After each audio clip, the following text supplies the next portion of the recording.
The wagon train rolled into Eagle Pass, Texas, in the sweltering summer of 1872, and Willa Vance climbed down from her seat with dust coating every inch of her worn traveling dress and determination burning in her chest, despite the exhaustion weighing down her limbs.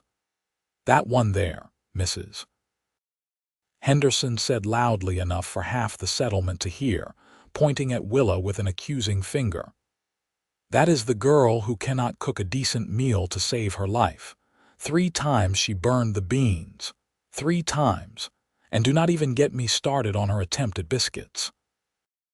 Willa's cheeks flushed hot, but she kept her chin up as the other women from the wagon train clustered around Mrs. Henderson like hens around their rooster.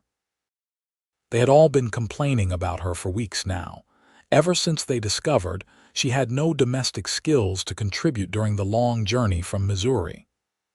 "She cannot sew either," Mrs. Patterson added with a disapproving shake of her head. "I gave her the simplest mending, and she returned it looking worse than before. How any woman reaches 20 years of age without learning these basic necessities is beyond my comprehension." "My mother died when I was 8, Willa said quietly, meeting their judgmental stares head-on.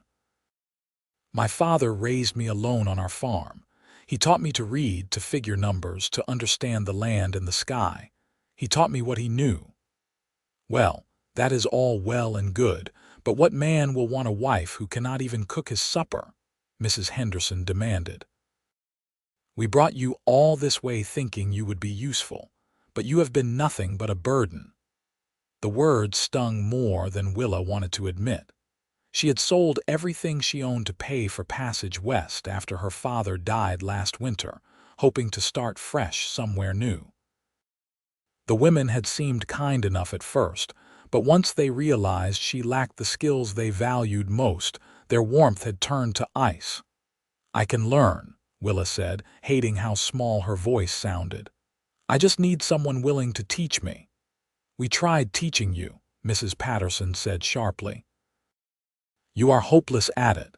Perhaps you should head back east where someone might take pity on you."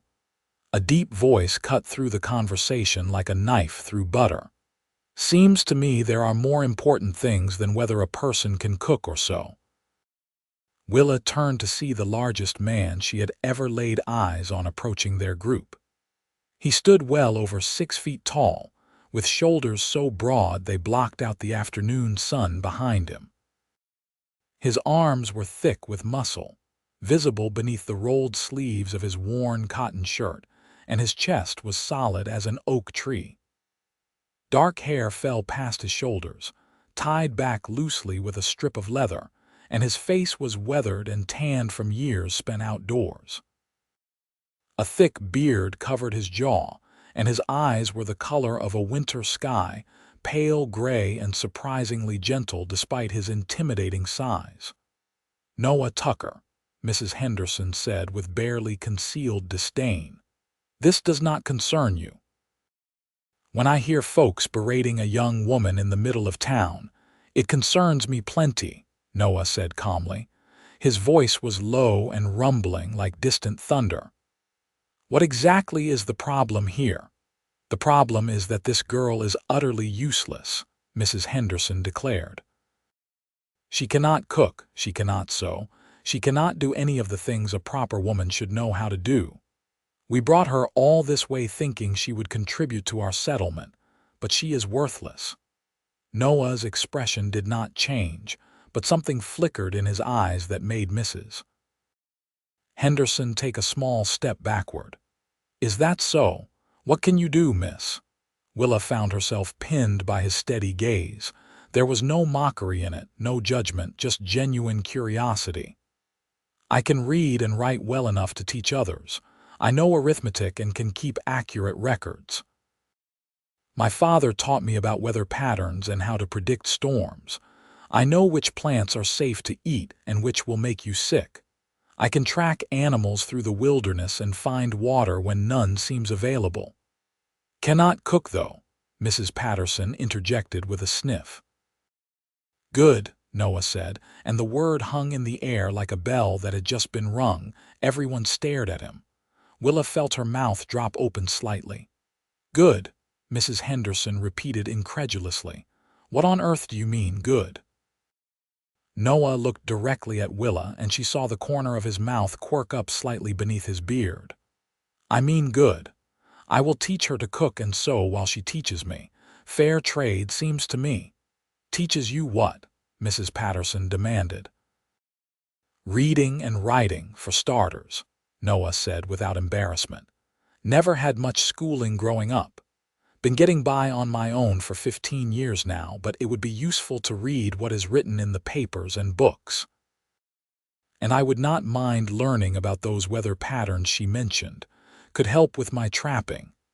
Willa's heart was suddenly pounding in her chest. You want to trade skills, if you are willing, Noah said. I have a cabin about 5 miles north of here, up in the hills. It is a good, solid place, plenty of room. You would have your own space, of course, everything proper and respectable. But I could use someone who knows letters and numbers, and it sounds like you could use someone to teach you what these ladies think is so all-important. Mrs. Henderson sputtered. This is highly inappropriate. A young, unmarried woman cannot simply go live with a bachelor in the wilderness.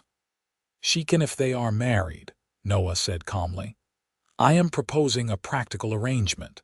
We get married, legal and proper, and we teach each other what we know. No different than any other frontier marriage, except we are both honest about what we are getting into. Willa's head was spinning. 10 minutes ago, she had been facing the prospect of being abandoned in a strange town with no money and no prospects. Now this mountain of a man was offering her marriage and a home. You do not even know me, she said softly. I know you are brave enough to come all this way on your own, Noah replied. I know you are smart based on what you said you can do. I know those things matter more to me than whether you can cook a meal. I can teach you to cook, but I cannot teach myself to read, not easily. Seems like we could help each other. This is madness, Mrs. Patterson declared. This is the frontier, Noah countered. People make practical arrangements out here all the time. At least we are being honest with each other from the start. Willa studied his face, trying to read something in those steady gray eyes. He did not look cruel. He did not look like he was trying to trick her. He looked tired and a bit lonely, if she was being honest, and something in her chest tightened at the recognition of that loneliness because she felt it too. If I say yes, Willa said slowly, you would really teach me. You would not mock me or make me feel stupid for not knowing. I would really teach you, Noah said. Same as I would expect you to be patient with me when I am stumbling over letters like a child. A practical arrangement. A trade. It was not the romantic dream some girls harbored, but Willa had never been one for dreams anyway.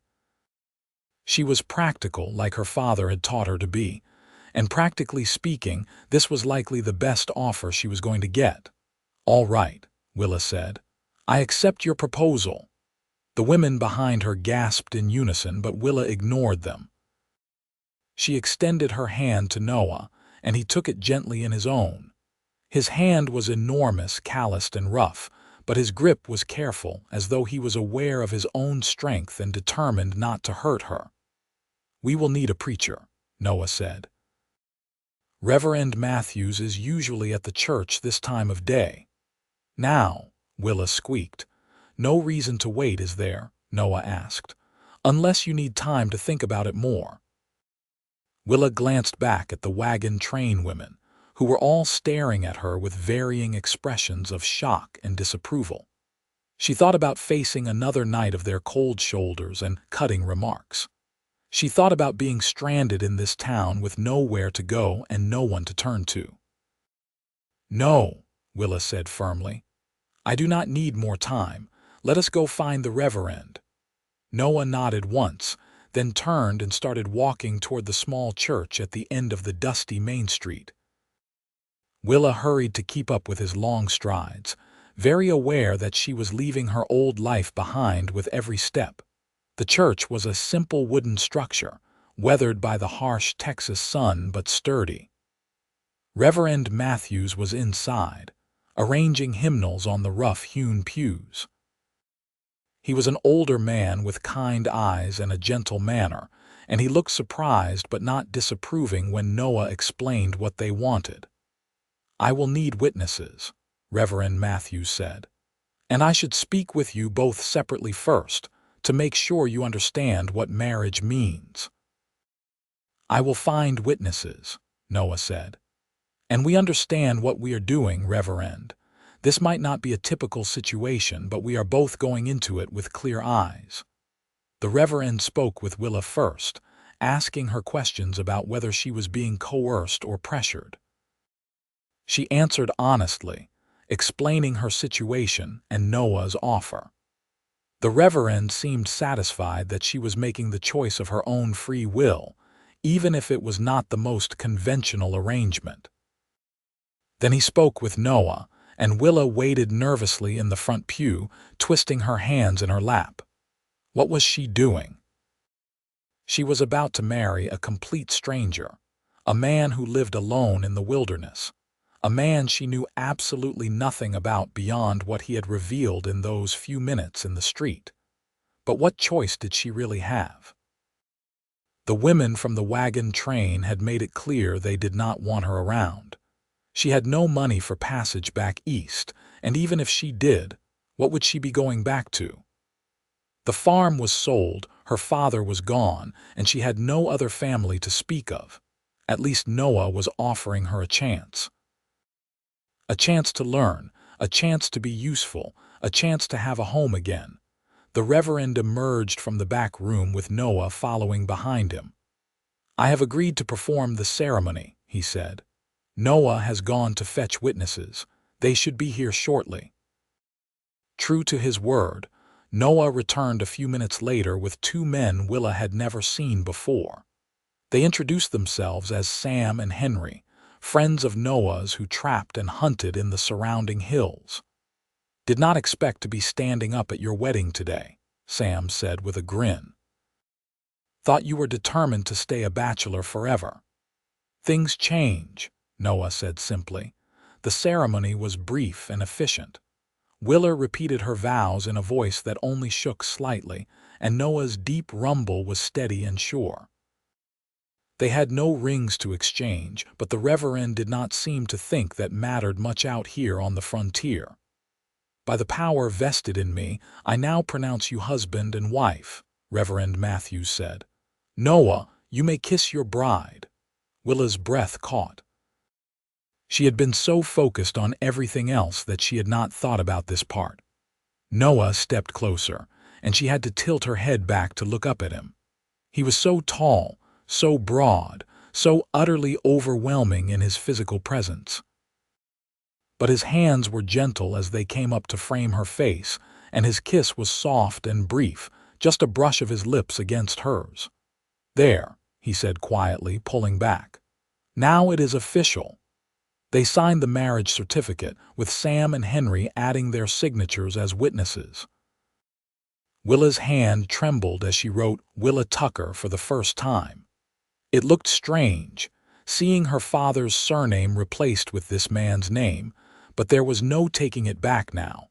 Noah thanked the Reverend and his friends, then turned to Willa. "I need to gather some supplies from the general store. Do you have belongings to collect?" Willa nodded. "Just a trunk. It is still with the wagon train." "Let us get it then." They walked back through town together, and Willa was hyper-aware of the stares they received. News traveled fast in a settlement this small. By now, everyone probably knew that the useless girl from the wagon train had up and married Noah Tucker, the mountain man who kept to himself and only came into town every few weeks for supplies. The women from the wagon train were still gathered near the wagons, though they had been joined by some of the settlement women. They all fell silent when Noah and Willa approached. "I am here for my trunk," Willa said, trying to sound more confident than she felt. "Mrs. Henderson's lips were pressed into a thin line. "I suppose you think you are very clever trapping a man into marriage." "I did not trap anyone," Willa said firmly. "Noah made me an honest offer and I accepted it. That is all." "That man is half wild," Mrs. Patterson said. "He lives up in those hills like some kind of hermit. You will regret this." "Maybe," Willa admitted. "But it is my choice to make, and I have made it." Noah moved past her without a word and lifted her trunk as though it weighed nothing at all. The trunk was heavy, packed with all her worldly possessions, but he hefted it onto his shoulder with no visible effort. "Anything else?" he asked Willa. "No, that is everything." "Then let us go home." "Home." The word sent a strange flutter through Willa's stomach. She had not had a real home since her father died. The wagon train had been temporary, and she had known from the start that Eagle Pass might not be her final destination. But now she had a home again, even if it was with a stranger in the wilderness. They stopped at the general store where Noah purchased flour, salt, sugar, coffee, and various other supplies. The store owner, a wiry man named Mr. Jenkins, eyed Willa with undisguised curiosity. "Heard you got married, Noah," Mr. Jenkins said. "That true?" "It is," Noah said, not elaborating. "Well, congratulations, I suppose." Mr. Jenkins wrapped the supplies in brown paper and tied them with twine. "Your credit is good here, as always. You can settle up next month when you bring in your furs." "Appreciated," Noah said. Outside, Noah had a large bay horse tied to the hitching post. The animal was massive, fitting for a man of Noah's size, and it regarded Willa with intelligent dark eyes as they approached. "This is Rusty," Noah said, patting the horse's neck. "He is steady and smart. You do not need to be afraid of him." "I am not afraid of horses," Willa said. "My father and I had 2 plow horses back on our farm." "Good." Noah secured the supplies to the saddle, then lifted Willa's trunk and tied it down as well. "Have you ridden much?" "Some, but not in a while." "Rusty can carry us both easily," Noah said. He swung up into the saddle with fluid grace, then extended his hand down to her. "Give me your hand." Willa reached up, and Noah pulled her up effortlessly. She found herself seated in front of him, his arms on either side of her as he held the reins. The position felt incredibly intimate, and she was suddenly very aware of his solid chest against her back, his thighs bracketing hers. "Comfortable enough?" Noah asked. "Yes," Willa managed to say, though comfortable was not exactly the word she would have chosen. She felt overwhelmed, off balance, and more than a little terrified. But she was not uncomfortable, precisely. Noah clicked his tongue and Rusty started forward at an easy walk. They moved through Eagle Pass, past the last few buildings and out onto the open trail that led north into the hills. The afternoon sun was starting to sink lower in the sky, painting everything in shades of gold and amber. "It is about an hour's ride," Noah said. "Let me know if you need to stop and rest." "I will be fine," Willa said. They rode in silence for a while, the only sounds the steady rhythm of Rusty's hooves and the occasional call of a bird. The landscape changed gradually as they moved away from the flat plains around Eagle Pass and into the rolling hills. Scrub brush gave way to juniper and oak trees, and the air grew slightly cooler. "Can I ask you something?" Willa said finally, unable to bear the silence any longer. "Of course." "Why did you really offer to marry me?" "You could have just offered to teach me to cook without making it into a marriage." Noah was quiet for a moment. "I could have," he admitted, "but it would not have been proper, and those women would have made your life miserable for it. This way, you have a legal claim to protection and provision. You are my wife now, which means you are under my care. No one can say anything about it." "But what do you get out of it?" Willa pressed. "Learning to read seems like a small thing compared to taking on a wife." "It is not a small thing to me," Noah said. I have wanted to learn for years, but I never had the opportunity. And besides, I have been alone for a long time. It might be nice to have company." Something in his voice made Willa's heart ache. She understood loneliness all too well. "How long have you been living out here alone?" 15 years, more or less, Noah said. "I came west when I was 18, did some trapping and hunting, saved up enough to buy some land and build a cabin. I have been there ever since." "That is a long time to be alone," Willa said softly. "It is," Noah agreed. "But I am not much good with people. I am too big, too rough. I make folks uncomfortable." "You do not make me uncomfortable," Willa said, and she was surprised to realize it was true. Despite his size and strength, despite the fact that she had only met him a few hours ago, she did not feel threatened by him. "Good," Noah said. "I do not want you to be afraid of me, Willa. I might be rough around the edges, but I will never hurt you. You have my word on that." "I believe you," Willa said, and she did. They continued riding, and the hills grew steeper. The trail narrowed, winding between rocky outcroppings and stands of trees. Willa could see why Noah had said he was 5 miles from town. It was not particularly far as the crow flew, but the terrain made the journey longer. Finally, they rounded a bend, and Willa saw the cabin. It was larger than she had expected, built solidly from thick logs with a stone chimney rising from one end. A small barn stood nearby, along with a few other outbuildings. The whole homestead was situated in a little valley between 2 hills with a clear creek running through it. "This is beautiful," Willa said, unable to keep the awe from her voice. "It is a good spot," Noah said with obvious pride. "I chose it carefully. The creek never runs dry, even in the worst summers. The hills protect from the worst of the winter winds, and there is good hunting in these parts." He dismounted first, then reached up to help Willa down.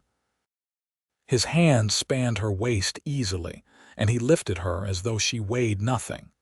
Once her feet were on the ground, he released her immediately and turned to tend to Rusty. "Let me get him settled in the barn, then I will show you around," Noah said. Willa nodded and watched as he led Rusty toward the barn. She took the opportunity to look around more carefully. Everything was well maintained and orderly. There was a vegetable garden near the cabin, though it looked like it could use some attention. Firewood was stacked neatly under a covered shelter. Various tools hung on the outside wall of the barn, each in its proper place. Noah returned a few minutes later and picked up her trunk again. "Come on, I will show you inside." The interior of the cabin was dim after the bright sunlight outside, but as Willa's eyes adjusted, she was pleasantly surprised by what she saw. The main room was spacious, with a large fireplace dominating one wall. A solid wooden table and chairs occupied the center of the room, and there were shelves and cupboards along another wall. Everything was clean and well organized, though admittedly sparse. "There are 2 rooms," Noah said, pointing to doors on opposite sides of the cabin. "I sleep in that one. The other room was meant to be for storage, but I never got around to building proper shelves in there. You can have it for your own space." "You are giving me a whole room?" Willa asked. "I told you everything would be proper and respectable," Noah said. "You are my wife in name, but I will not presume anything beyond that. You have your space and I have mine. What happens beyond that is up to you." Willa felt her cheeks heat at the implication. "I see." Noah carried her trunk into the spare room and Willa followed. The room was smaller than the main room but still decent-sized, with a narrow bed, a small table, and a window that looked out over the valley. It was simple but clean, and after weeks of sleeping in the cramped wagon, it looked like luxury to Willa. "There is a wash basin and pitcher on the table," Noah said. "I will need to fetch fresh water from the creek, but I was planning to do that anyway. Are you hungry? Willa realized suddenly that she was famished. Very. I will make us something to eat, Noah said. You can rest and get settled if you like. He left the room, closing the door gently behind him. Willa stood in the middle of her new room, trying to process everything that had happened. This morning, she had woken up in the wagon, dreading another day of cold shoulders and criticism. Now she was married to a mountain man, and standing in her own room in a cabin in the hills. Her life had changed completely in the span of a few hours.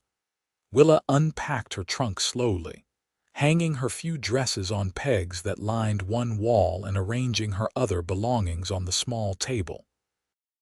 She had a few books that had belonged to her father, her mother's hairbrush, and the family Bible that held records of births and deaths going back 3 generations. These few items represented everything she had left of her old life. When she was finished, she washed her face and hands in the basin, even though the water was not fresh, just to feel a bit more human. Then she ventured back out into the main room. Noah was working at the fireplace, and the smell of frying meat filled the cabin. Willa's stomach growled audibly and she pressed a hand to it, embarrassed. Should be ready soon, Noah said without turning around. I am just making something simple tonight. Fried salt pork and beans. There is bread too, though it is a few days old. It smells wonderful, Willa said honestly. Sit down, Noah said. You have had a long day. Willa sat at the table and watched him work. Despite his size, he moved efficiently around the small cooking area, stirring the pot of beans and flipping the pork with practiced ease. Within minutes, he was setting 2 tin plates on the table, each heaped with food. Go ahead, Noah said, sitting down across from her. Do not wait for me. Willa picked up her fork and took a bite. The food was simple but well prepared, seasoned properly and cooked through. This is really good, she said. It is basic, Noah said. But I learned a long time ago that if I wanted to eat well, I had to teach myself to cook. A man cannot survive on burned rabbit and raw vegetables. They ate in companionable silence for a few minutes. Willa was too hungry to make conversation, and Noah seemed content to let her eat in peace. When her plate was finally empty, she sat back with a satisfied sigh. Thank you, she said. I needed that. You are welcome. Noah stood and collected their plates, taking them to a basin near the fireplace. I do not have much in the way of luxuries here, but there is always plenty of food. I keep the cabin stocked well and I hunt regularly. You will not go hungry. I appreciate that, Willa said. And I meant what I said. I am willing to teach you to read and write. We can start whenever you like. Tomorrow, Noah said. Tonight you should rest. You have been through a lot today. He was right about that. Willa felt exhaustion settling over her like a heavy blanket now that her stomach was full. What time do you usually wake up? Dawn, usually, Noah said. But you do not need to keep my schedule. Sleep as long as you need. I am used to waking early, Willa said. My father always rose with the sun and I got in the habit. Then we will be on the same schedule, Noah said. That will make things easier. Willa stood, suddenly awkward.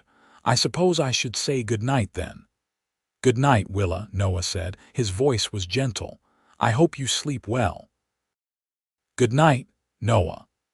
Willa retreated to her room and closed the door. She changed into her nightgown and climbed into the narrow bed.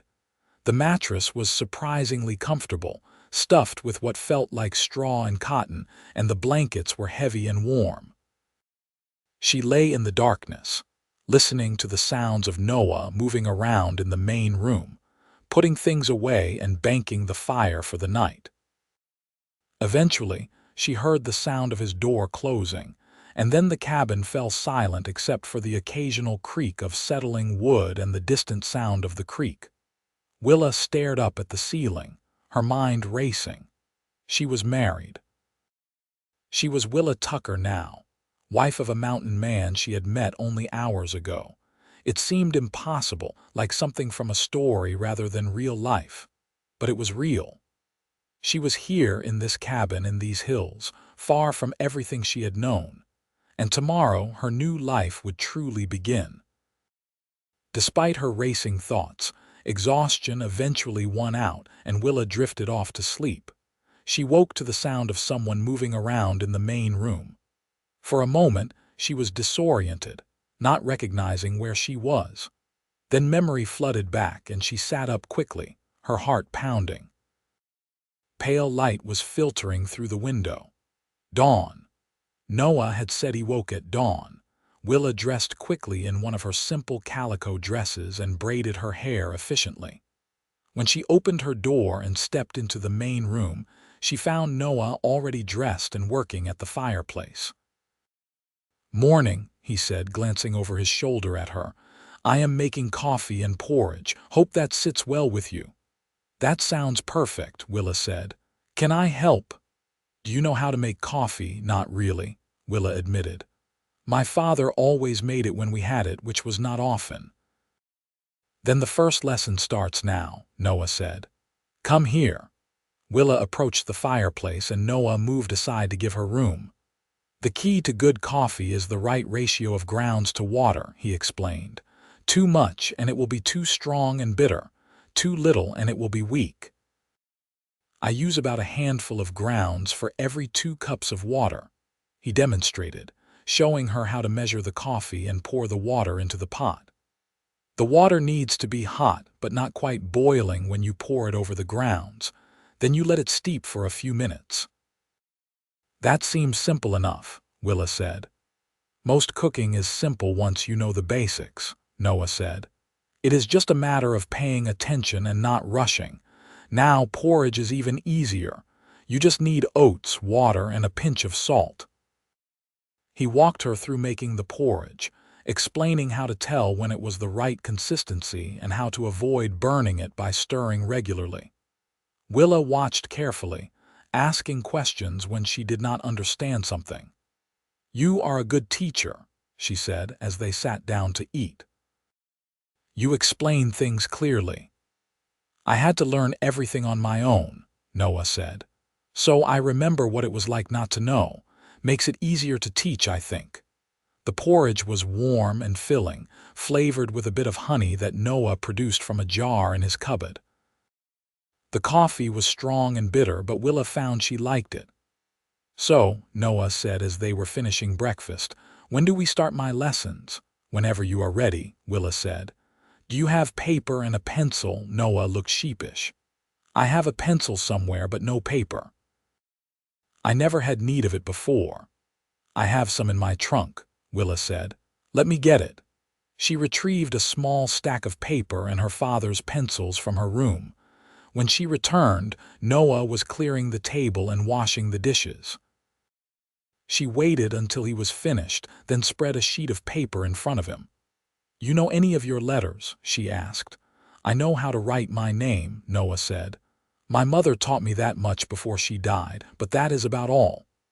"That is a good start," Willa said encouragingly.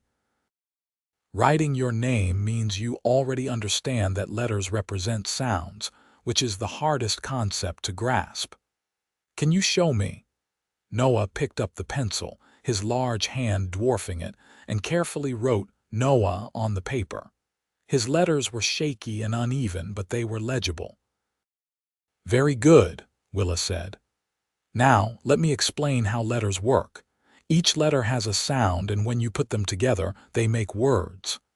She wrote out the alphabet on another sheet of paper, saying each letter's name and sound as she went. Noah watched intently, his gray eyes focused on her hand as she wrote. "There are 26 letters in total," Willa explained. "Some have multiple sounds depending on how they are used, but we will start with the basic sounds for now. The best way to learn is through repetition and practice." "I have never been afraid of hard work," Noah said. They spent the next hour going over the alphabet, with Willa having Noah practice writing each letter and associating it with its sound. He was a careful student, taking his time with each letter and asking questions when something did not make sense to him. "You are doing very well," Willa said honestly. "Some people struggle much more with this." "I have wanted to learn for so long," Noah said. "I am not going to waste this chance." They broke for a midday meal, which Noah prepared with Willa watching and helping where she could. He showed her how to make simple pan biscuits and a stew using dried beef and vegetables from his stores. "Tomorrow, I will teach you how to bake proper bread," Noah said. "It takes longer because the dough needs to rise, but it is worth the effort."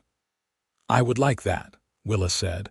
After they ate, Noah said he needed to check his trap lines in the surrounding hills. "It will take me a few hours," he said. "You are welcome to come with me if you want to see the area, or you can stay here and rest." "I would like to come," Willa said. "I want to learn the land around here." Noah looked pleased. "Let me saddle Rusty then." They rode out together, with Willa seated in front of Noah again. He pointed out landmarks as they went, teaching her the lay of the land. "That distinctive rock formation there, shaped like a finger pointing at the sky, that is what I use to mark the northern boundary of my regular territory," he explained. "And that stand of cottonwoods follows the main creek, which leads back to the cabin. If you ever get lost, find the creek and follow it downstream." He had half a dozen traps set up in different locations, but only 2 of them held anything. One had caught a rabbit, which Noah dispatched quickly and efficiently. The other held a fox with a beautiful red coat. "The pelts are not worth as much in summer as they are in winter," Noah explained as he reset the empty traps. "But I still trap year-round to keep my skills sharp and to keep predators away from the cabin." Willa watched as he worked, impressed by his competence. Everything he did was done with quiet confidence, no wasted motion or hesitation. "Have you thought about teaching me some of what you know?" Willa asked. "Not trapping necessarily, but the other wilderness skills. You said I know things you do not, but you also know things I do not." "I would be happy to teach you," Noah said. "The more you know about surviving out here, the safer you will be. What do you want to learn first?" "Everything," Willa said with a small laugh. "But maybe we could start with hunting. I know how to track animals, but my father never taught me to shoot." "We could not afford to waste ammunition on practice." "I can teach you to shoot," Noah said, "and to hunt. It is a useful skill to have." They returned to the cabin in the late afternoon, and Noah skinned and cleaned the animals he had caught while Willa watched. He explained what he was doing as he worked, turning it into another lesson. "You have to be careful not to pierce the intestines," he said. "If you do, it will ruin the meat, and you want to save as much as you can. Nothing goes to waste out here." He showed her how to preserve the pelts with salt and how to prepare the meat for cooking. By the time they were finished, the sun was getting low in the sky. "Rabbit makes for a good supper," Noah said. "I will show you how to roast it properly." That evening, they ate roasted rabbit with potatoes and carrots from Noah's garden. Willa had helped with the preparation, following Noah's instructions carefully. The food turned out well, and she felt a small spark of pride at having contributed to the meal. After supper, they returned to the reading lessons. Willa had Noah practice writing simple words, starting with short ones like cat and dog and gradually working up to longer ones. He struggled with some of the letter combinations, but he never got frustrated, just patiently tried again until he got it right. "You have the patience of a saint," Willa said as they were finishing up for the night. "I am determined," Noah corrected. "There is a difference. I want this badly enough that I am willing to put in the work, no matter how long it takes." "Then you will learn," Willa said. "I have no doubt about that." They said good night and retreated to their separate rooms just as they had the night before. Willa lay in bed, reflecting on her second day in her new life. It had been full and productive, and she had felt useful for the first time in months. The days began to fall into a pattern. They would wake at dawn and Noah would teach Willa to cook breakfast. Then they would spend the morning on reading and writing lessons, with Willa guiding Noah through the alphabet and simple words. In the afternoons, they would work around the homestead or ride out to check Noah's traps. Evenings were spent cooking dinner together, and then doing more lessons, sometimes reading, sometimes arithmetic. Willa learned to bake bread, kneading the dough until her arms ached and learning to judge when it had risen enough. She learned to sew, starting with simple stitches and gradually working up to mending tears and reinforcing seams. Noah was a patient teacher, never mocking her clumsy attempts and always encouraging her to try again when she made mistakes. In turn, Noah made steady progress with his reading and writing. Within a week, he could write simple sentences. Within 2 weeks, he was starting to read short passages from Willa's books, though he still stumbled over unfamiliar words. "You are a natural student," Willa told him one evening as they sat at the table together, a candle burning between them. "You pick things up quickly." "I have a good teacher," Noah said. "You make it make sense." "I tried to teach myself once, years ago, but I could not figure out how all the pieces fit together. You explain it in a way I can understand." "That is because I remember learning myself," Willa said. "My father taught me the same way I am teaching you, building up from the basics." "Your father sounds like he was a good man," Noah said. "He was," Willa said softly. "I miss him every day." "What happened to him?" Noah asked gently. "You said he died last winter, but you never said how." Willa was quiet for a moment, gathering her thoughts. "He got pneumonia. It came on fast, and there was nothing anyone could do. He was gone within a week." "I am sorry," Noah said. "That must have been hard, especially being alone." "It was," Willa admitted. "We were all each other had. After he died, I did not know what to do. The farm was too much for me to manage on my own, and I did not have the money to hire help. So I sold it and used the money to buy passage west. I thought maybe I could start over somewhere new, find work as a teacher or a housekeeper. I did not expect to end up married to a mountain man." "Do you regret it?" Noah asked. The question was asked lightly, but Willa could hear the undercurrent of real concern beneath it. "No," Willa said honestly. "I do not regret it. This is not what I expected, but it is better than what I feared. You have been kind to me, Noah. You have treated me with respect and patience.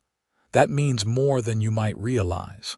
Noah's expression softened. "You are easy to be kind to, Willa. You work hard and you do not complain. And you are smart. I have enjoyed having you here. The cabin feels less lonely now." Something warm bloomed in Willa's chest at his words. "I have enjoyed being here," she said. "I was afraid at first, I will admit, but you have made me feel safe and welcome." They smiled at each other across the table, and for the first time, Willa felt a stirring of something beyond gratitude and friendship. Noah was a good man, she was realizing. He was strong and capable, but also gentle and thoughtful. He listened when she spoke and valued her opinions. He never made her feel lesser for not knowing how to do something, and he never lorded his own knowledge over her. He was, she was starting to realize, exactly the kind of man she had never known she wanted. The days stretched into weeks, and the hot Texas summer deepened. Willa grew more comfortable with domestic tasks, and Noah's reading improved steadily. They fell into an easy companionship, working side by side during the day and talking long into the evenings. Noah taught Willa to shoot, setting up targets behind the cabin and showing her how to hold the rifle properly, how to sight down the barrel, how to squeeze the trigger gently rather than jerking it. "You have a steady hand," Noah observed after her first successful shot. "That is good." A lot of people flinch when they fire, but you do not. I am not afraid of the noise, Willa said, and I want to learn this properly. He took her hunting, teaching her to move quietly through the brush and how to wait patiently for game to appear. Willa's tracking skills impressed him, and together they made a good team. You read the signs better than I do, Noah admitted as they were tracking a deer one afternoon. I can follow a trail, but you see things I miss. My father taught me to really look, Willa said. Not just glance at something and move on, but to study it and see what it is telling you. Animal tracks, bent grass, marks on trees, they all tell a story if you know how to read them. They brought down the deer together, with Willa taking the shot under Noah's guidance. She felt a mixture of triumph and sadness as the animal fell, but Noah helped her process both emotions. It is right to feel respect for what you kill, he told her. The animal gave its life so we can eat. That is not something to take lightly. But it is the way of things, and there is no shame in providing for yourself. They hauled the deer back to the cabin and spent the rest of the afternoon processing it. Noah showed Willa how to butcher the animal properly, what cuts were best for roasting, and what should be dried or made into stew. They worked together efficiently, and by evening they had enough meat to last them for weeks. We make a good team, Noah said as they were washing up after finishing the butchering. We do, Willa agreed. That night, as they sat together after supper, Willa found herself studying Noah more closely. His face was becoming familiar to her now. She had memorized the lines around his eyes, the shape of his beard, the way his mouth quirked up slightly on one side when he was amused. She had learned that he had a habit of running his hand through his hair when he was frustrated, and that he was always careful to keep his voice low and gentle around her, as though afraid his natural deep rumble might startle her. He was a handsome man, she realized. Not in the conventional way, perhaps. His features were too rough, too weathered. But there was a strength and honesty in his face that appealed to her, and his eyes, those pale gray eyes, held a kindness that made her heart flutter when he looked at her directly. Is something wrong? Noah asked, and Willa realized she had been staring. No, she said quickly, feeling her cheeks heat. I was just thinking. About what? Willa hesitated, then decided to be honest. About how different my life is now compared to a few weeks ago, about how much has changed. Are you happy with the changes? Noah asked. I am, Willa said. Are you? Yes, Noah said simply. You have brought life to this cabin, Willa. I did not realize how much I was missing until you were here. The warmth in Willa's chest grew stronger. Noah, can I ask you something? Always. When you offered to marry me, back in Eagle Pass, was it really just a practical arrangement? Or was there another reason? Noah was quiet for a long moment, his expression thoughtful. I told you the truth, he said finally. I did need someone to teach me to raid, and you did need someone to teach you to cook. But if I am being completely honest, there was more to it than that. What do you mean?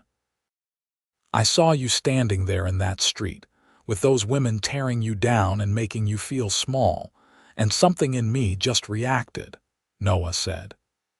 You were holding your head up and refusing to let them break you, even though I could see how much their words hurt. And I thought to myself, that is the kind of person I want to know.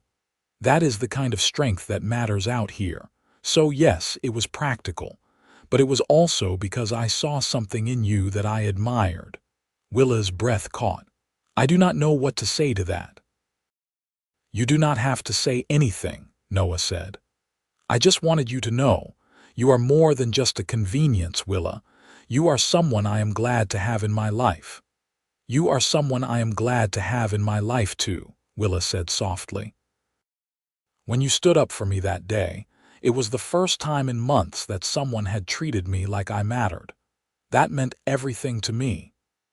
They looked at each other across the table, and something shifted in the air between them. It was still there the next morning when they woke, a new awareness that tinged every interaction. Willa found herself noticing small things about Noah that she had overlooked before. The way his muscles flexed when he lifted heavy things. The gentleness of his hands despite their size and roughness. The sound of his laugh, rare but wonderful when she managed to coax it out of him. And she caught Noah watching her sometimes, his expression soft and thoughtful.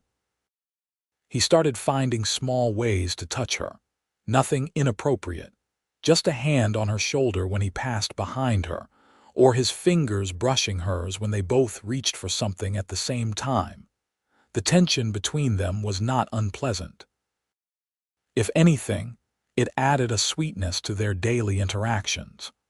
Willa found herself looking forward to their evenings together, when they would sit close at the table and work on lessons, their shoulders sometimes touching. One evening, about 6 weeks after their wedding, Willa was struggling with a particularly complicated bit of sewing. She was trying to make a new shirt for Noah, wanting to give him something in return for all he had taught her. But the fabric was being stubborn, and she let out a frustrated sound. "Here," Noah said, moving his chair closer to hers. "Let me see." He took the fabric from her hands and examined the stitching. "You are pulling too tight here. See how the fabric is puckering? You need to keep the tension even." He demonstrated, his large fingers surprisingly nimble with the needle. Then he handed it back to her. "Try again." Willa tried, very aware of Noah sitting so close that she could feel the warmth radiating from his body. "Like this." "Exactly like that," Noah said. "You have got it now."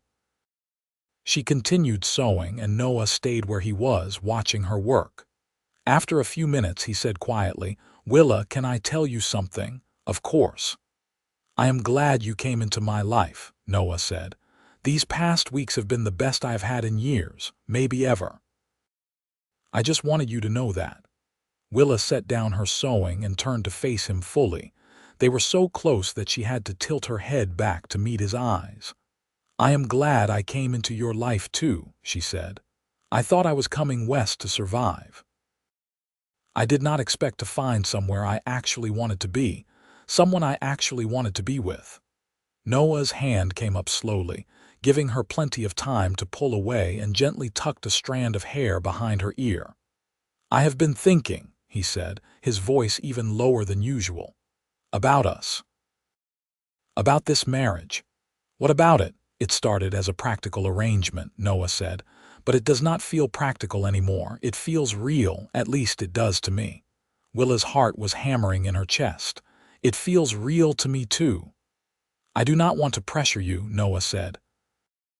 "We can keep things as they are for as long as you need. But I want you to know that when I look at you, I do not see a convenient arrangement anymore. I see my wife. And I am starting to hope that maybe, someday, you might see me as your husband, truly your husband." "Noah," Willa said softly, and then, before she could lose her nerve, she leaned forward and kissed him. It was brief and tentative, just a soft press of her lips against his. But when she pulled back, she saw that Noah's eyes had gone wide with surprise and something that looked like wonder. "Was that all right?" Willa asked, suddenly nervous. Instead of answering with words, Noah cupped her face in both his hands and kissed her back, properly this time. His lips were gentle despite the roughness of his beard, and he kissed her with a tenderness that made Willa's eyes prick with tears. When they finally pulled apart, both breathing a little harder, Noah rested his forehead against hers.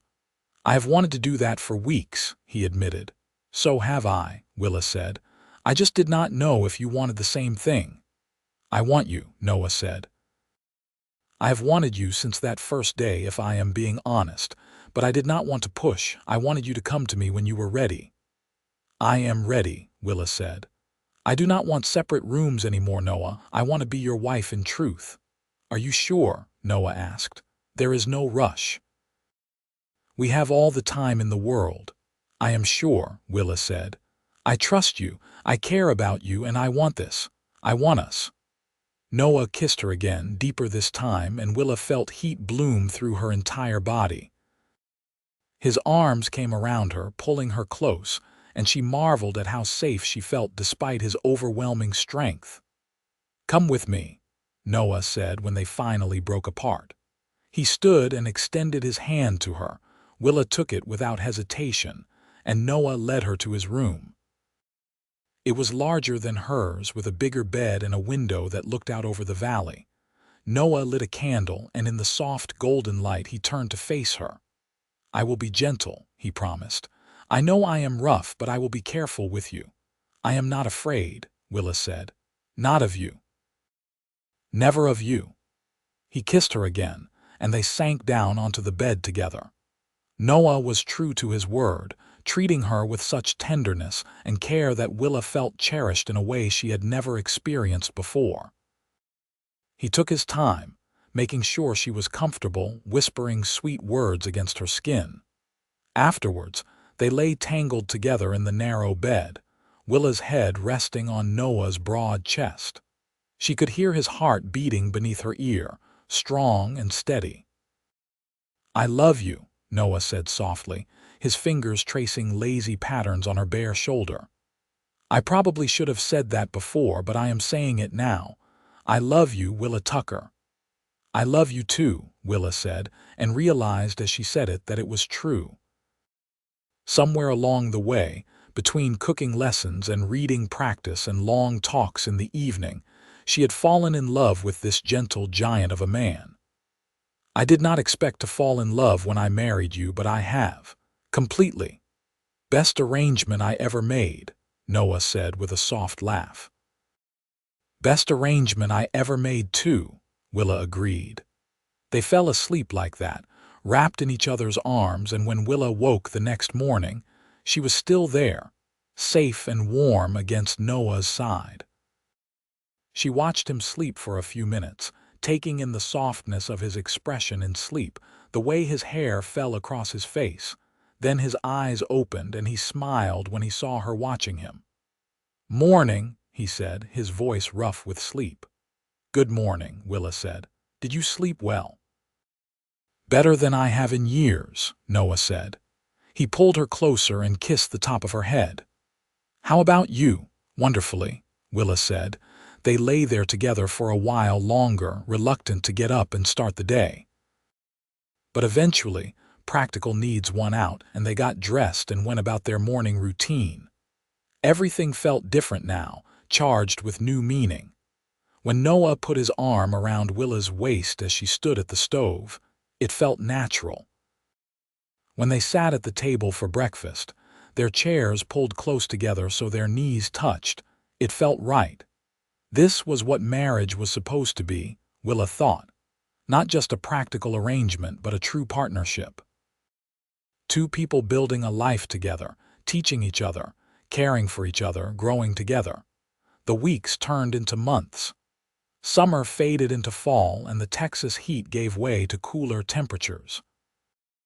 Noah continued to make progress with his reading and writing, and Willa's domestic skills improved steadily. But more than that, their relationship deepened and strengthened. They worked together to prepare the cabin for winter, cutting and stacking firewood, preserving food, and making sure everything was ready for the colder months ahead. Noah taught Willa to tan hides properly, and she made them both warm winter clothes. In turn, Willa taught Noah more advanced arithmetic and even started teaching him some history and geography from her father's books. "I never knew the world was so big," Noah said one evening as they pored over a map together. "I have spent my whole life in Texas and never thought much about what lay beyond." "There is so much out there," Willa said. "Maybe someday we could travel, see some of it together." "Maybe," Noah said. "Though I have got to say I am pretty happy right here with you." "I am happy here too," Willa said, "but it is nice to dream about possibilities." As fall deepened and winter approached, Willa began to notice changes in her body. She was tired more often, and her stomach was frequently unsettled in the mornings. At first, She thought she might be coming down with something, but as the symptoms persisted, another possibility occurred to her. She waited until she was certain before saying anything to Noah. One evening in late November, as they were sitting together by the fire after supper, she reached for his hand. "Noah, I need to tell you something," she said. He turned to her immediately, concern flickering in his eyes. "What is it? Are you all right?" "I am more than all right," Willa said. "I am with child." Noah's expression went blank for a moment, as though he had not quite processed what she said. Then his eyes went wide and a smile broke across his face, the biggest, most genuine smile she had ever seen from him. "Truly?" he asked. "You are sure?" "As sure as I can be without seeing a doctor," Willa said. "But yes, I am fairly certain we are going to have a baby, Noah." He pulled her into his arms, holding her tight against his chest. "A baby," he repeated, wonder in his voice. "We are going to have a family. Are you happy?" Willa asked, though she could already tell from his reaction that he was. "Happy does not even begin to cover it," Noah said. He pulled back just far enough to cup her face in his hands and kiss her thoroughly. "You have given me so much, Willa, a home that feels like a home. Love. And now this. I do not have the words for how much this means to me." "It means just as much to me," Willa said. "I never thought I would have this. A husband who loves me. A home, a baby on the way. It is everything I never knew I wanted." They spent the rest of the evening making plans, talking excitedly about the future.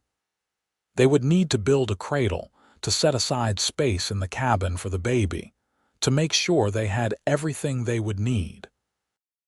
Noah was determined to ride into Eagle Pass the next day to buy supplies and let the doctor know so he could come check on Willa. "I am not taking any chances with you or the baby," Noah said firmly. "I want to make sure you have everything you need and that you are both healthy." "We will be fine," Willa assured him. "Women have babies all the time." "Not my woman," Noah said. "Not my baby. I am not leaving anything to chance." His protectiveness warmed Willa from the inside out. This was who Noah was at his core, she had learned. A protector. A provider. A man who took care of those he loved with fierce dedication. The next morning, Noah rode into Eagle Pass while Willa stayed at the cabin to rest. He returned in the late afternoon with a full pack of supplies, including fabric for baby clothes, yarn for knitting, and various other necessities. "The doctor said he will come by next week to check on you," Noah reported. "And I told folks in town about the baby. Everyone sends their congratulations. Even Mrs. Henderson," Willa asked with a wry smile. "Especially Mrs. Henderson," Noah said with a grin. "She said to tell you she was wrong about you and that she hopes you will forgive her for how she acted when you first arrived." "That is surprisingly gracious of her," Willa said. "I think seeing us happy together changed some minds," Noah said. "Folk have seen me coming into town regularly now, and they have noticed I am smiling more. They have put two and two together and realized our marriage is real, not just some kind of arrangement." "It was never just an arrangement," Willa said. "Not really." "Not from the moment you kissed me at the church." "No," Noah agreed. "I suppose it was not." Winter settled over the hills, bringing cold winds and occasional snow. The cabin stayed warm and cozy, and Willa spent her days sewing baby clothes and knitting tiny blankets while Noah worked on building a beautiful wooden cradle. He carved intricate designs into the wood, working carefully and meticulously to make something special for their child. "You have a real talent for woodworking," Willa said, watching him work one afternoon. "These carvings are beautiful."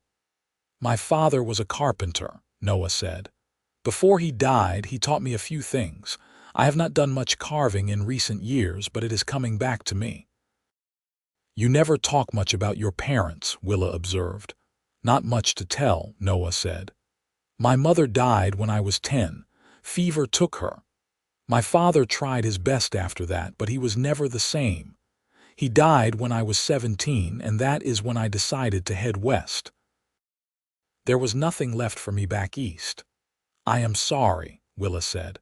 That must have been hard, losing them both so young. It was, Noah said, but it made me who I am. And who I am is the man who was in the right place at the right time to meet you, so I cannot regret it too much. Willa moved to stand behind him, wrapping her arms around his waist as much as her growing belly would allow. I am glad you were there that day, she said. I am glad you were brave enough to speak up for me. I am glad too, Noah said, setting down his carving tools and turning to embrace her properly. You are the best thing that ever happened to me, Willa Tucker. You and this baby both. Christmas came and went quietly, with just the two of them celebrating together in their cabin. They exchanged simple gifts. Willa had made Noah a new shirt and a scarf, both sewn with her much improved skills. Noah gave Willa a beautiful leather-bound journal and a set of new pencils. I thought you might want to write down your thoughts, Noah explained. And maybe someday, when our child is older, they can read about what life was like when we first started our family. That is a wonderful idea, Willa said, touched by the thoughtfulness of the gift. Thank you, Noah. She started writing in the journal that very night, recording her thoughts and feelings about the life she was building with Noah. She wrote about their first meeting, about learning to trust him, about falling in love. She wrote about her hopes and dreams for their child, and about how grateful she was for the unexpected path her life had taken. Winter slowly gave way to spring, and Willa's belly grew round and full. The doctor came by regularly to check on her, pronouncing both her and the baby healthy. Noah hovered anxiously, always ready to help her with anything she needed. I am pregnant, not fragile, Willa teased him one afternoon when he insisted on helping her up from a chair. I know that, Noah said, but indulge me. I want to take care of you. You always take care of me, Willa said softly. You have from the very beginning. In early May, as wildflowers bloomed across the Texas hills and the world seemed full of new life, Willa's labor began. Noah rode for the doctor immediately, and by the time they returned, Willa's pains were coming regularly. The labor was long and difficult, lasting through the night and into the next morning. Noah stayed by Willa's side the entire time, holding her hand and wiping her forehead with cool cloths, offering what comfort he could. Finally, as the sun was climbing high in the sky on that May morning in 1873, their son was born. He came into the world with a lusty cry, his tiny fists waving and his face red with indignation.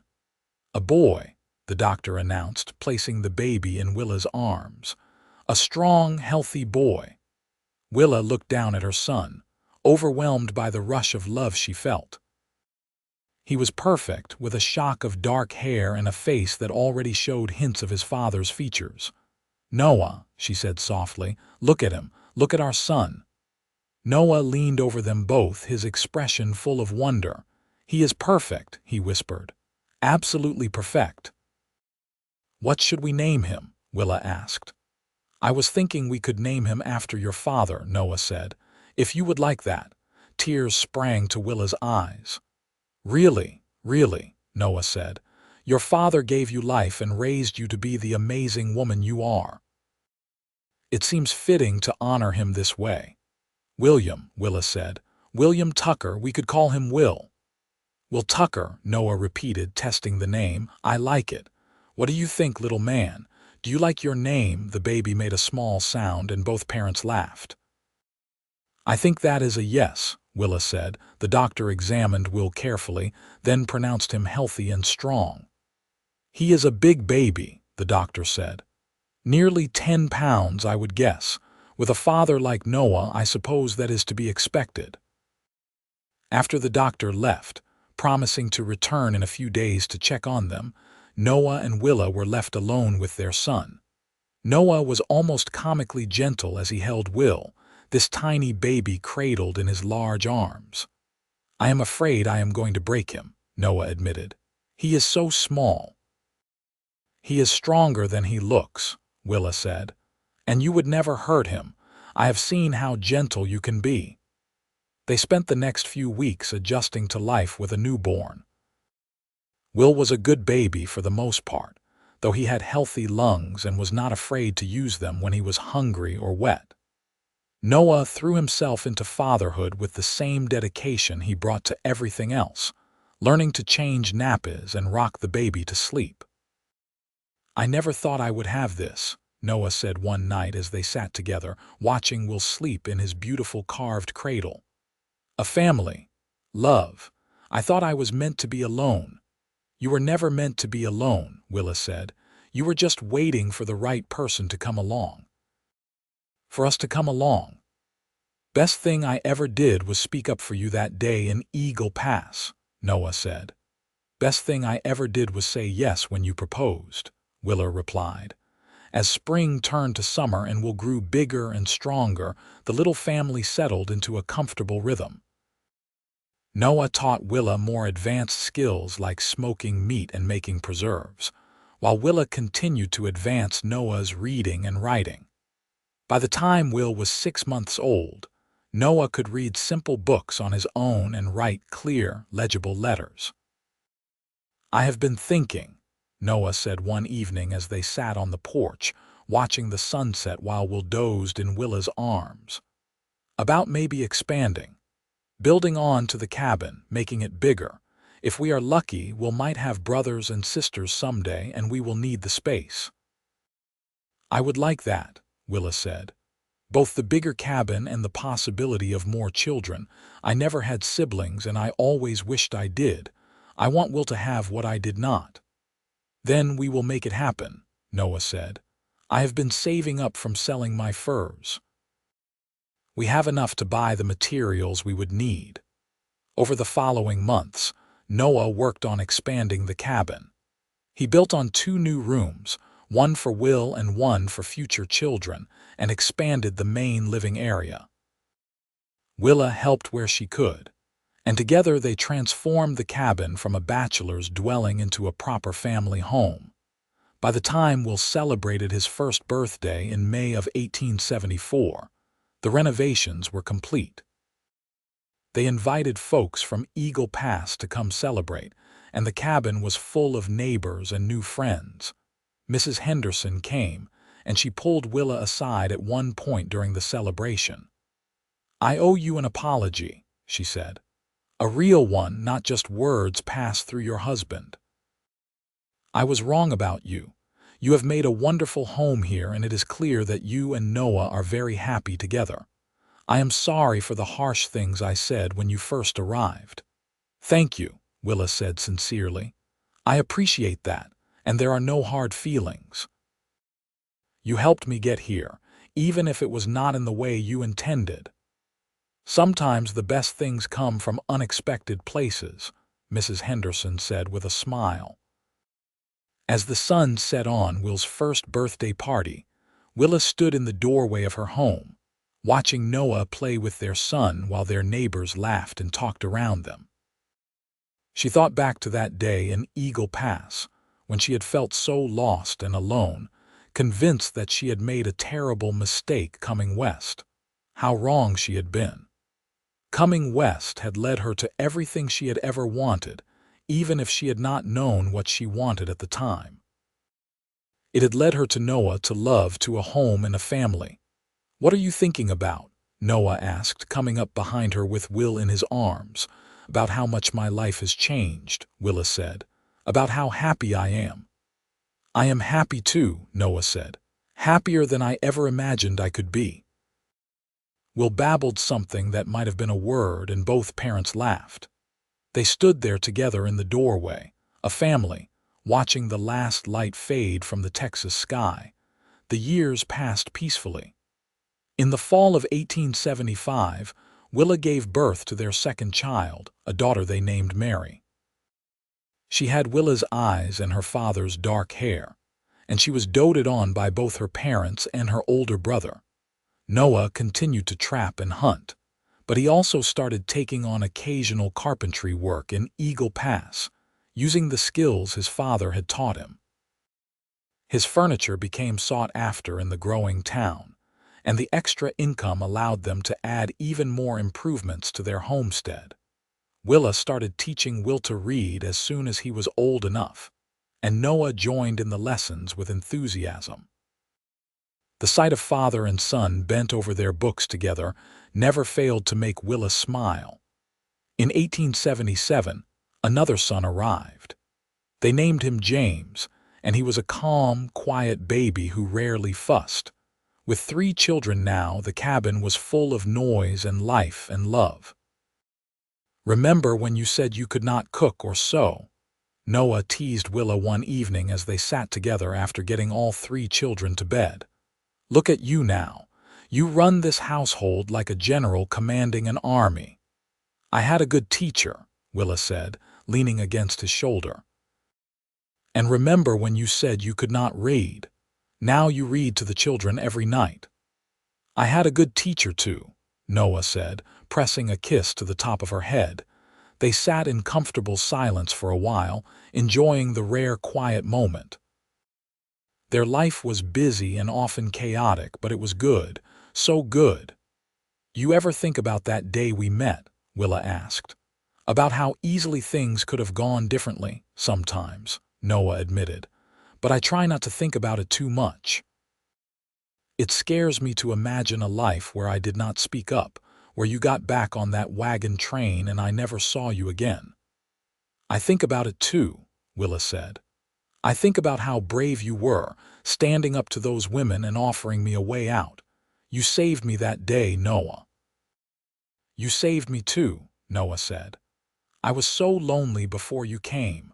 I did not even realize how lonely until you were here, and suddenly the cabin was full of light and warmth. You brought me back to life, Willa." "We saved each other then," Willa said. "I suppose we did," Noah agreed. As the 1870s drew to a close, the Tucker family continued to thrive. Noah and Willa's partnership only grew stronger with each passing year, built on a foundation of mutual respect, patience, and deep love. They taught each other constantly, not just skills but also how to be better people, better partners, better parents. Will grew into a bright, curious boy who loved learning and helping his father with woodworking. Mary was spirited and adventurous, always getting into something and keeping her parents on their toes. James was thoughtful and gentle, content to sit quietly and observe the world around him. In the summer of 1880, Willa found herself pregnant again. She and Noah were both thrilled, even though it meant their cabin would be even more crowded. They talked about building yet another addition, and Noah started planning it out. Their 4th child, another daughter they named Grace, was born in early 1881. She completed their family, and though the cabin was now truly bursting at the seams, neither Noah nor Willa would have changed a thing. Years turned into decades. The children grew older, and Noah and Willa grew older alongside them. Will showed an aptitude for learning that reminded both parents of Willa, and they eventually sent him to a proper school in Eagle Pass, which had grown into a prosperous town. He came home every weekend, full of stories about what he was learning. Mary proved to have her father's skill with her hands, and she helped Noah in his workshop, learning to make beautiful furniture. James loved the land and the animals, spending hours exploring the hills and learning everything he could about the natural world. Grace, the baby, was sweet and gentle, always ready with a hug for anyone who needed one. As the children grew into young adults and started lives of their own, Noah and Willa found themselves with more time alone together. They used it to deepen their bond even further, taking long walks through the hills they both loved, talking about everything and nothing, simply enjoying each other's company. "We have built a good life," Noah said one evening as they sat on their porch, watching the sunset just as they had done thousands of times before. "We have," Willa agreed. "A very good life." "Do you have any regrets?" Noah asked. Willa thought about it carefully. "Not a single one," she said finally. "Everything that has happened, good and bad, has led to this moment right here. To us, to our family, to this life we built together. How could I regret any of that?" "I do not regret anything either," Noah said. "Especially not the day I decided to speak up for a young woman who did not know how to cook or sew. And I do not regret accepting a proposal from a mountain man who did not know how to read," Willa said with a smile. Noah pulled her close and she rested her head on his shoulder, the place where it fit perfectly after all these years. "I love you," he said. "Just as much today as I did the first time I said it. More even." "I love you too," Willa said. "Forever and always." They sat together as the sun dipped below the horizon, painting the Texas sky in brilliant shades of orange and pink and purple. Around them, their land stretched out, the land they had worked and loved and built a life on. Inside the cabin, they could hear their children moving around, preparing for the evening meal. This was home. This was family. This was love. And it had all started with a simple exchange on a dusty street in Eagle Pass, when a mountain man had heard someone in need and offered help without expecting anything in return. When a young woman had been brave enough to accept that help and take a chance on an uncertain future. Neither of them could have known then where that chance would lead. But looking back now, after years of partnership and love and building a life together, they both knew without a doubt that it had been the right choice, the best choice either of them had ever made.